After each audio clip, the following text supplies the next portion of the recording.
Dare to enter Crow's Quill's books, where tales of forgotten realms and fearless souls come alive. Today's journey, Operation DarkStar, Prologue to Chapter 2, by Mark Lindsay. Will you uncover the truth hidden in the shadows? Prologue. Part 1. The Wagner Institute. 30 April, 11:55 p.m. The man stared up at the screen as he worked the controls. His focus was complete. Around him, dozens of other men and women were similarly engaged. They were all dressed in white lab coats, slacks, and sensible shoes. They all worked in silence, efficiently, like ants or bees for their queen. In this case, the queen bee was Dr. Samuel Gates, a stocky, balding man with an iron-gray mustache and a slight limp. Dr. Gates was a professor of physics, chemistry, and biology. Considered by many to be among the smartest men in science, he was world-renowned for his papers on the possibilities of life within black holes and alternative fuel sources within asteroids and meteorites, which was precisely why everyone was gathered here today. Dr. Gates was standing on a metal platform overlooking the largest ever experiment of its kind in human history, which had been given the name Operation DarkStar. Doctors and other science professionals were preparing to conduct a test, possibly the most important experiment since mankind split the atom. The workspace was huge, twice the size of a football field, and completely filled with computers and electronic equipment, except for the very center. A large, round, jet-black rock, standing close to 12 feet in height. The rock's surface was cool and smooth like glass. Dozens of cables were attached to a large, curved metallic base with which the rock was settled on. 23 months earlier, a team of paleontologists had been involved in an important archaeological dig in New Mexico, when they had inadvertently unearthed the giant black rock now standing in the center of the Wagner Institute. The very institute now funding their dig. Unsure of what they had discovered, the scientists had reported their startling new find. And in less than 12 hours, a small army of geologists, engineers, and various scientists had arrived. They extracted the rock from the ground and slapped the paleontologists with a mute order on everything they had seen. They then departed on military-grade transport helicopters, the giant black rock with them. Hanging on the wall behind Dr. Gates was a large digital clock that was counting down to 0. Currently sitting at 5 minutes and 33 seconds. The older scientist was anxious, his eyes never leaving the lower floor. Every so often, a department head would look up from their station and give their boss a signal that everything was going well and on track. 5 minutes. The tension in the room could be cut with a knife. Everyone was well aware of how much time and funding had gone into this moment. No one, least of all Dr. Gates, wanted to think about the implications if this test they were about to embark on failed to produce the desired results. 2 minutes. The lighting within the entire complex turned red. This was to ensure that everyone everywhere was aware that the experiment was about to commence. The staff on the lower floor stopped and waited. Instrumentation and technical equipment had been prepped, checked, and then double-checked. There was now only the wait. 45 seconds. Pressing the controls on the PA, Dr. Gates addressed the complex. "Lower the fragment," Dr. Gates instructed, with as much authority as he could muster. The moment he uttered those words, a jagged piece of black rock, the length of a baseball bat, was lowered via a steel cable from a suspended position directly above the much larger rock, located in the center of the room. Besides the steady hum of the electronics and the buzz of the lowering cable, the room was in complete silence. The the staff watching on in tense anticipation as the jagged piece from the roof now directly above the larger one was inserted into a small crack within the larger rock, filling the crack completely, like the final piece of a puzzle. The moment it clicked together, there was a loud, overpowering hum from the now complete black rock. The air within the complex appeared to vibrate.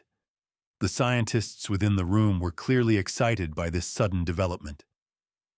12 seconds. Dr. Gates stared down at his number 2 on the project, Dr. Morgan Mason. An average man in every conceivable way except for his giant ambitions. The two doctors' eyes met, and Mason nodded. Everyone was now watching as Gates flipped several switches on the control panel to his front, then pausing for a second before inserting a key from around his neck into the master control port and turning it. The reaction was instantaneous. Raw power from an external energy turbine flowed from the cables into the giant black rock. The humming sound began to speed up and gradually increased in volume until it was completely deafening inside the complex. People within the room winced and covered their ears from the noise. This was followed immediately by a ring of silver light that framed the surface of the rock, giving it the appearance of a solar eclipse. A black sun. People shielded their eyes from the intense glare. Dr. Gates turned his attention from the spectacle downstairs to a large meter mounted on the wall to his right. It was currently registering the power that was being generated from the black rock, and the meter was already reading off the spectrum. Gates wasn't the only one enthralled by what he was witnessing. Every person in a white lab coat was now whispering excitedly as their instruments began recording the data unfolding. Within the black rock, blood-red energy began to pour out from small vein-like fissures now visible from within the rock's surface, as if it were somehow alive. Smiling broadly, Dr. Gates was about to turn the key and end the test, satisfied that they had fulfilled the parameters of their first experiment. A small explosion shook the building. Gates spun and stared down into the lower area. Showers of sparks rained down on technicians as they raced for cover. Lab equipment exploded from the feedback of power, unable to cope with the sudden reversal of energy. Gates's eyes went large as he realized that something was horribly wrong. He turned and attempted to turn the key and end the experiment. With a flick of his wrist, he snapped the key back into its neutral position. Only to his dismay, nothing happened. The lower level of the lab was now in complete chaos. The feedback emanating from the black rock was disrupting everything electrical. Sparks continued to rain down around the dozens of screaming scientists and lab technicians. There was now a loud, deep booming sound coming directly from the rock. It reminded Dr. Mason of the horn of Gabriel. Immediately, a chill fell through him. "What's it doing?" A shrill voice to his right screamed. It was Maddie Watkins, a technician. She was gripping Mason's arm tight in one hand. The other was pointing at the giant rock in the center of the room. The glowing red light within was now shining so bright that it was nearly impossible to look upon it. The rock itself now appeared swollen and malformed, as if it were having trouble containing the power within. Before Mason could respond, ancient black energy shot out from the rock towards the ceiling and blasted through the roof with ease, exploding out towards the night sky. As the building shook from the impact, Dr. Gates's nerve finally failed him. Forgetting all else, the scientist ran for his life. Large chunks of the roof were now beginning to come apart and topple in. Pieces of concrete, timber, and glass were landing around Gates as he attempted to navigate his way out. Passing several co-workers who were cowering together within the grip of all-encompassing fear.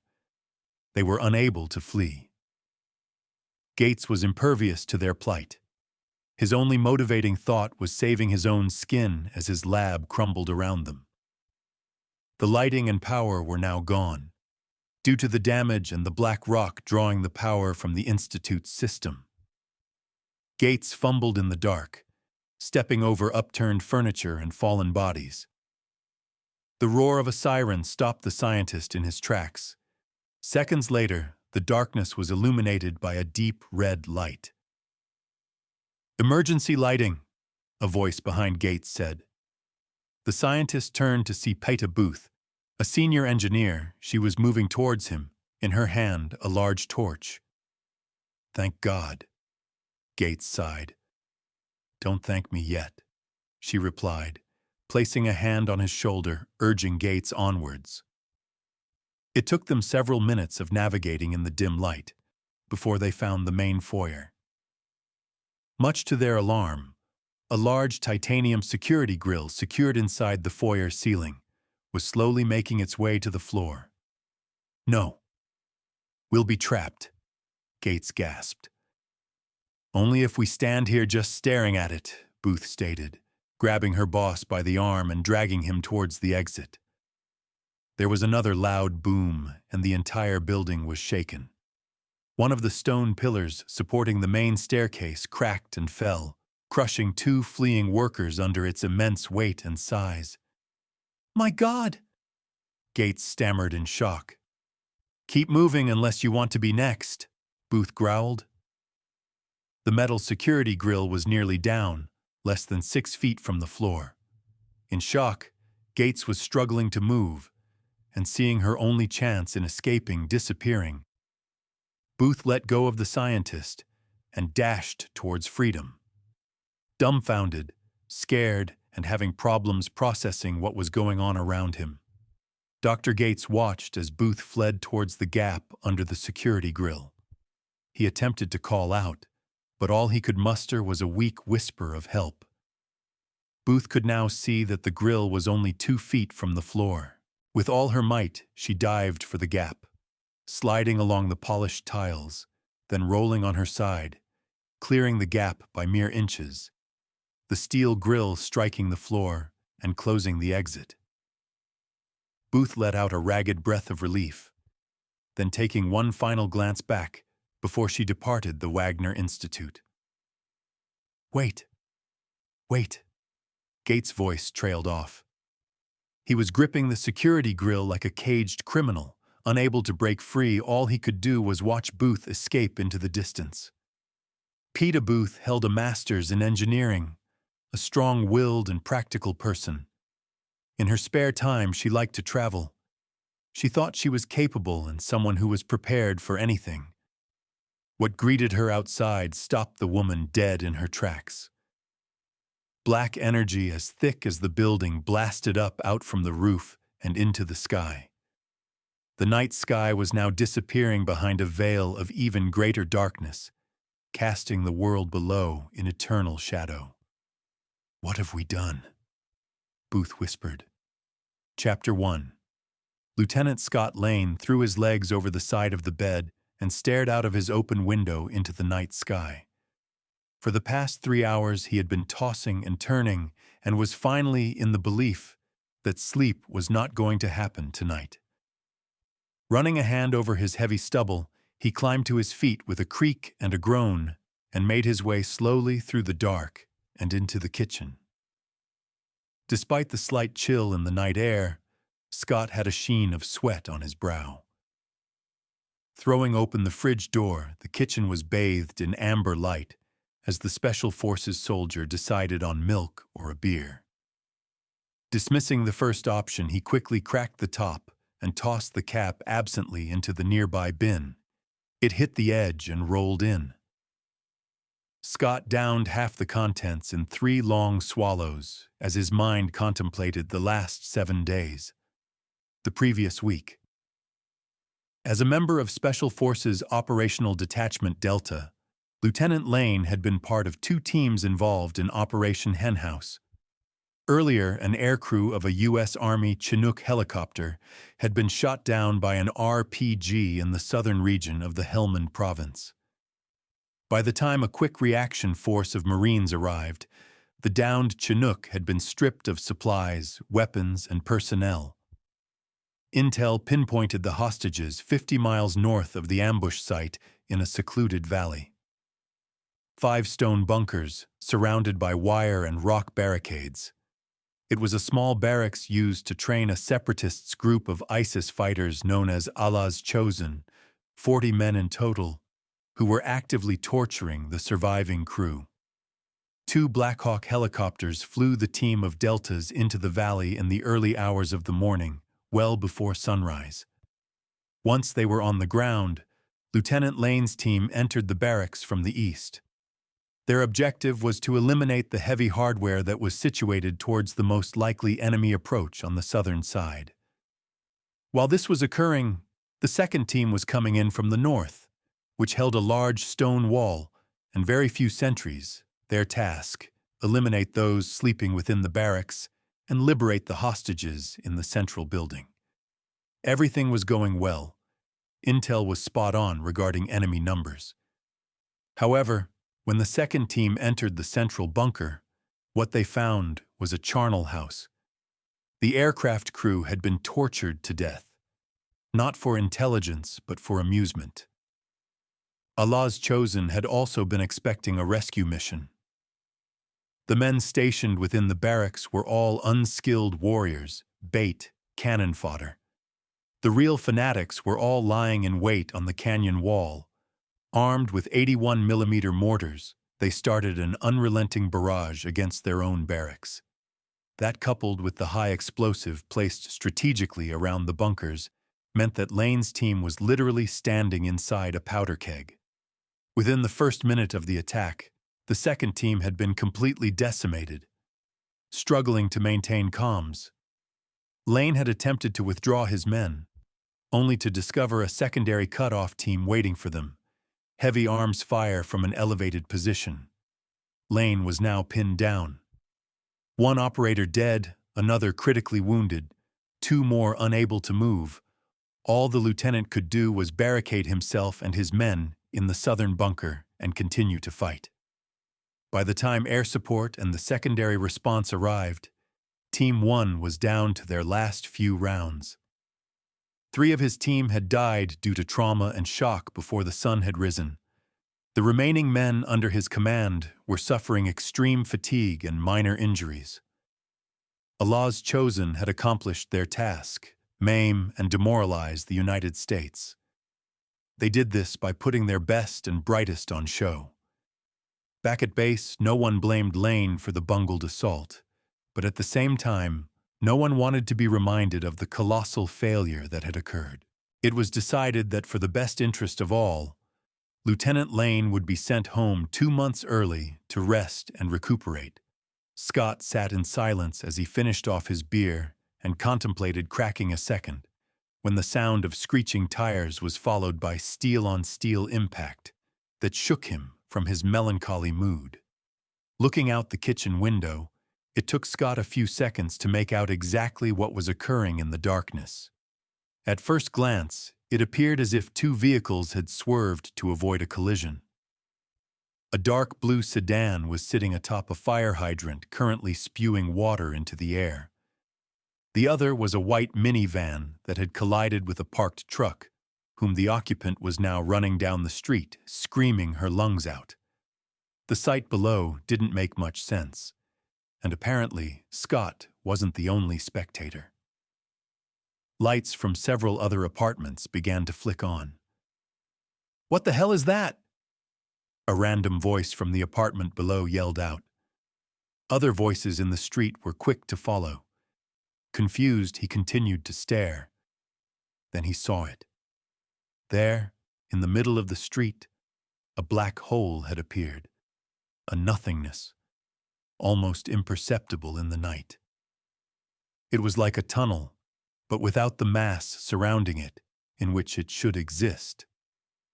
Scott realized what had made the woman from the minivan scream. Something was emerging from the blackness. It was clearly not human. Several figures stepped out into the street, not one alike. Their proportions appeared all wrong. Elongated limbs, extra limbs, large bodies, small heads, some the other way around. Excessive hair, no hair. The only thing that they all had in common were fiercely grotesque features and extreme black skin. They seemed curious, almost hesitant. Looking around warily, they sniffed the air. "Jesus," Scott whispered, narrowing his brow and trying to focus his vision.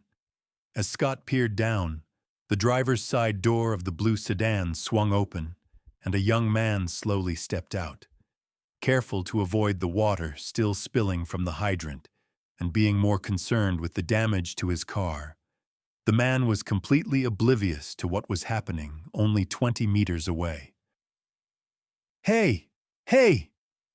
the young man called out, waving his arms towards the white minivan, unaware that the occupant was now no longer there. The sudden movement had an instant effect on the emerging creatures. They were drawn to him, like predators to prey.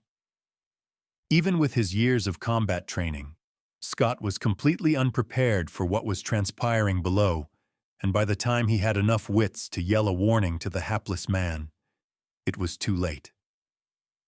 Whether it was instinct, curiosity, or a primal urge, Scott was unsure. The three of the creatures approached the man from the blue sedan, still unaware of their presence. They were spread out, moving slow, their eyes never leaving their potential prey. There was now clear evidence that their behavior was anything but benign.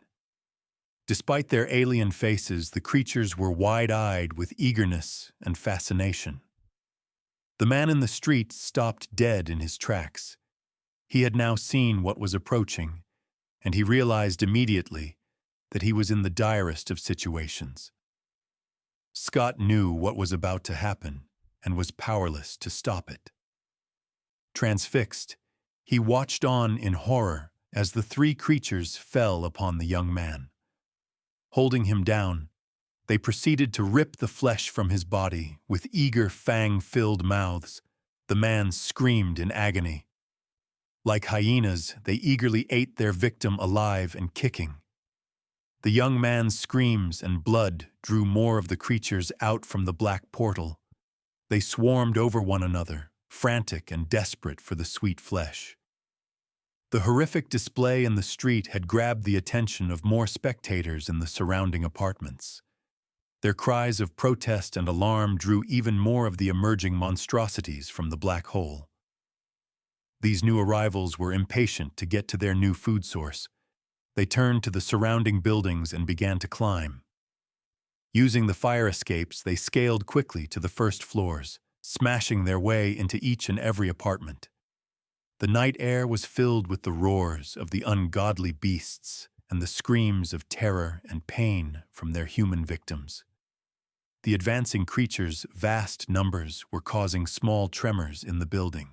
Scott finally shook himself from his stupor as he realized that he was now in the gravest danger. Chapter 2. He grabbed the handle of the coffee jug, only to find it empty, thrusting it roughly back onto its stand. Saul grumbled noisily to himself as he slumped into the chair behind his desk. Detective Saul Meadow rubbed his tired eyes with the palm of his hand and wondered when his day would end. For the past week, he had been working on a case involving a murderer who was using fake police credentials to lure women from their homes. He had been sitting in the station for the past 3 hours, awaiting reports from the lab. Reports that he hoped would finally crack the case. The detective looked at his watch. It was a little after midnight. He decided he would wait another 10 minutes, and if the report was not back, he would call it a night. A shrill scream broke the silence. Detective Meadows' hand went instinctively to the small bulge under his jacket, where he kept his holstered Glock 17. Making his way towards the scream, he rounded the corridor and nearly ran into Constable Wentworth, an experienced officer of 4 years and the rostered police officer on the front desk for the night. "Sorry, sir," Wentworth said quickly. The detective ignored the apology. "Did you hear that?" Meadow replied with a frown. "Yes, sir. I was just on my way back to the front desk." Wentworth was quick to say. Meadow waved him silent as he drew his pistol. "Follow me and be ready," Meadow instructed as he led the way to the front of the station. The screaming continued, and whoever was behind it clearly had no intention of stopping. Standing inside the glass double doors was a young woman, presumably in her early 20s, although it was difficult to tell precisely her age as she was covered from head to toe in blood. The woman's eyes were open wide, unnaturally so, and she was screaming with every fiber of her body. Instinct took over as he crossed the room and pulled her away from the glass doors and towards the large timber desk situated near the far wall. "Where are you hurt?" Meadow asked, as he searched the woman with his free hand.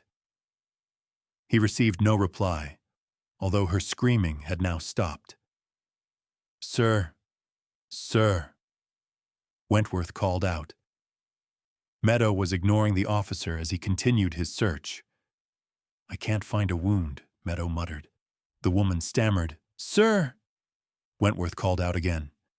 The woman continued. "Sir," Wentworth insisted. "What is it?" he asked impatiently. Mike," the woman blurted out, then immediately began to cry. Meadow's stomach clenched up. "Sir!" Wentworth yelled. "What?" Meadow snapped. The entire situation was setting off alarm bells in his head. "Sir, there's something wrong," Wentworth replied. He was standing before the glass and pointing outside. Something was wrong, dead wrong. Instincts screaming. "Get away from the doors!" Meadow yelled, seconds too late. Something the size of a large couch crashed through the doors and into the young officer. 1 second, he was there. The next, he wasn't. Meadow attempted to shield himself and the woman from the exploding glass fragments. Whatever it was that had crashed through the glass doors slid across the floor, along with Wentworth, who was screaming in pain and terror. They struck the far wall with a loud thud. Meadow could now see what the object was, and it sent a shiver of shock down his spine. At first glance, the detective thought it looked a little like a gargoyle without the wings, although the color was all wrong. Not gray like rock, but darker, almost like fresh bitumen. It was on all fours like a dog, only it was bigger, more like a lion. The predator was now tearing into the fallen police officer, ripping the man apart as blood sprayed the wall in a fine mist. The woman in Meadow's arms began to shriek again in sheer terror. This attracted the attention of the beast. It swung its powerful head around in their direction, eyes blazing in hunger and madness. Whatever that is, I doubt its appetite would ever be satisfied, Meadow grimly thought as he pointed his pistol at the beast. He fired until he felt the gun click empty. The creature, whose face was now splattered in blood, let out a braying, unearthly roar. His survival instincts kicked in. Grabbing the woman by the arm, he pulled her towards the corridor, and with very little coaxing, the pair bolted for their lives. Shit, Meadow growled as they raced towards the staircase. The detective pulled anything within his arm's reach and ripped it back into the path behind them, hoping that it would be enough to slow the beast. Making it to the second floor, he slammed the heavy steel door shut and engaged the lock, then turned off the light. They stood in the darkness, dead silent. Nothing. "It's no good. They're everywhere," the woman whispered. Meadow felt a stab of annoyance, which passed as soon as it came. He regarded the woman. "What's your name?" Meadow asked. She was quiet a long time before answering, her eyes intent on the light beneath the door. "Kira. My name's Kira." The detective's head snapped around the room, a grim snarl on his face when he saw a door at the far wall. It was solid and imposing, a sturdy 9-digit keypad next to the handle. Well, Kira, I can't tell you not to be scared, but I can tell you that we are far from helpless, Meadow said with grim determination. Grabbing the woman, he led her towards the imposing door and tapped 6 numbers into the keypad. A green light lit up, and Meadow was quick to turn the handle. They passed through into a storage area, inside an arsenal of death and destruction. Lining the walls were racks of rifles, shotguns, automatic assault rifles, and pistols. Kira's eyes went wide. Like I said, we're far from helpless.